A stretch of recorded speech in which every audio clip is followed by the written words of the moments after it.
১২৩ বছরের মধ্যে সবচেয়ে দীর্ঘ সূর্যগ্রহণের সাক্ষী হতে যাচ্ছে বিশ্ববাসী। প্রায় ৩৮৩ সেকেন্ড পর্যন্ত স্থায়ী হবে সূর্যগ্রহণটি। শতাব্দীর উল্লেখযোগ্য এই ঘটনাটি ঘটতে যাচ্ছে আগামী বছরে। বিরল এই মহাজাগতিক দৃশ্যের ছায়াপথ মধ্যপ্রাচ্য পেরিয়ে শেষ হবে ভারত মহাসাগরে। এরপরই প্রশ্ন উঠেছে, শতাব্দীর আলোচিত এই সূর্যগ্রহণটি বাংলাদেশ থেকে দেখা যাবে? বিস্তারিত থাকছে শেখ ফরিদের রিপোর্টে। ২০২৭ সালে ২ আগস্ট ঘটতে যাচ্ছে এক বিরল মহাজাগতিক ঘটনা। ওই দিন পৃথিবীর বিস্তীর্ণ অঞ্চলে দেখা যাবে পূর্ণগ্রাস সূর্যগ্রহণ। এই ঘটনাকে শতাব্দীর সেরা বিরল ঘটনার সঙ্গে তুলনা করা হচ্ছে।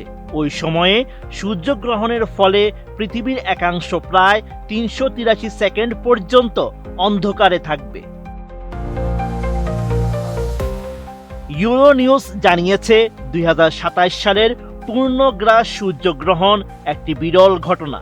এখানে সূর্য সম্পূর্ণরূপে চাঁদের পেছনে অদৃশ্য হয়ে যাবে, যার ফলে একটি মুহূর্ত তৈরি হবে যা টোটালিটি নামে পরিচিত।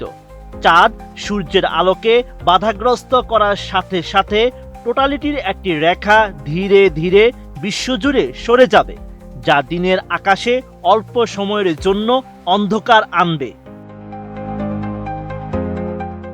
কোয়ালিটি সম্পন্ন আন্তর্জাতিক মানের still bar CSRM, committed for better still.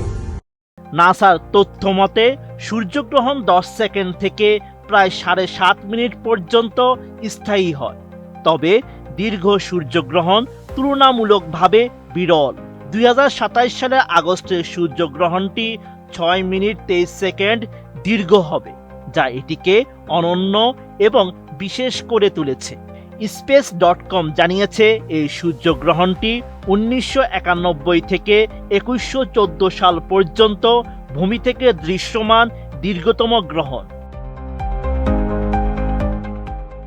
ইউরোনিউজ আরও জানিয়েছে পূর্ণ সূর্যগ্রহণের পথ আটলান্টিক মহাসাগর থেকে শুরু হয়ে স্পেনের দক্ষিণাঞ্চল, জিব্রাল্টার ও মরক্কোর উত্তরাংশ পেরিয়ে আলজেরিয়া, তিউনিসিয়া, লিবিয়া, মিশর, সৌদি আরব, ইয়েমেন ও সোমালিয়ার উপর দিয়ে ভারত মহাসাগর গিয়ে শেষ হবে।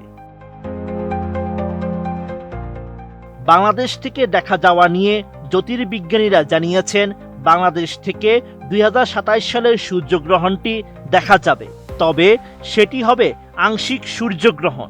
ওই দিন ঢাকায় গ্রহণের সর্বোচ্চ পর্যায়ে সূর্যের মাত্র ৩.৩% অংশ চাঁদের আড়ালে থাকবে।